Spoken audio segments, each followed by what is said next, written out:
I will praise thee. That's what the first part of the scripture says. I will praise thee, for I am fearfully and wonderfully made. It says, marvelous are his works.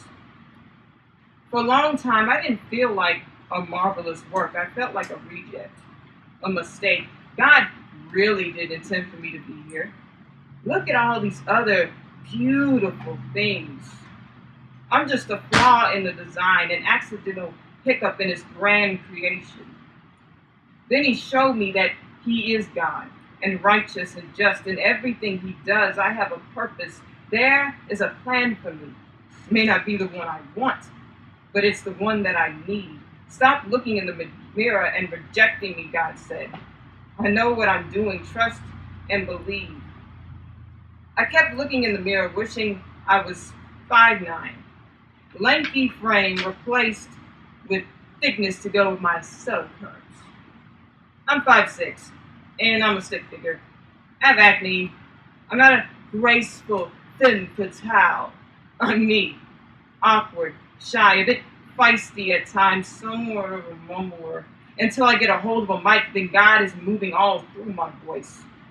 Over time, the Lord has taught that I am a rare jewel.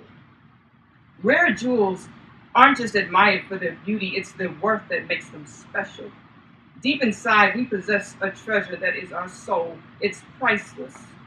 The world tries to force the idea upon us that we have to look and be a certain way. As far as big hips and large breasts, I don't fit that scale. And they tell us that all males must rock a six-pack, be 6'5", banking six-figure checks. And when you don't meet their standard, you're ugly, you're worthless, and you need to get with the program. But my God just said that I'm fine the way he made me. For some, it's a sad case of never feeling good enough. Because even when they meet the physical requirement, there's always someone else whose body looks 10 times as tough. Peering into the reflection, observing all the flaws they see. The constant aim for perfection is now their ultimate goal, a goal no one ever reaches. We were made to be imperfect things perfected through him. They get so much surgery done, they wake up one day and don't even recognize the person staring back. Now they're hoping the old them can return back, but you can't undo what already has been done. Some seek it in money, some search for it in the clothes. You can't find solace in temporary, only God can give you peace.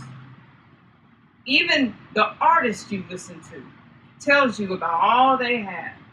How you're not the man if you ain't got the rims right and cleaning the ride that costs more than the bins, but they didn't tell you that they got everything they could want, have folks all around them and still feel alone and can't sleep through the night. Their own posse, they can't trust. Because more than likely their so-called friends want what they got, they're just waiting for their turn. Whether you have abs or you're sporting a liter, regardless of your slim waist and not so slim shape, stop listening to what these people tell you. God says you're wonderfully and fearfully made. God says that you are great and you look just fine in him. That's why he made you that way. Everything that's of him he put inside of you. That's why we're more than conquerors. And why when we speak with authority, mountains are removed, and know this. You can't find your worth through folks either. In their eyes, you will never be just right. I will never be black enough. No matter how much slang I use or how big my afro gets, I will never be pretty enough. No matter how clear my skin or how wide my hips, I will never be smart enough. My clothes will never be stylish enough. All I have to offer will never be enough for them.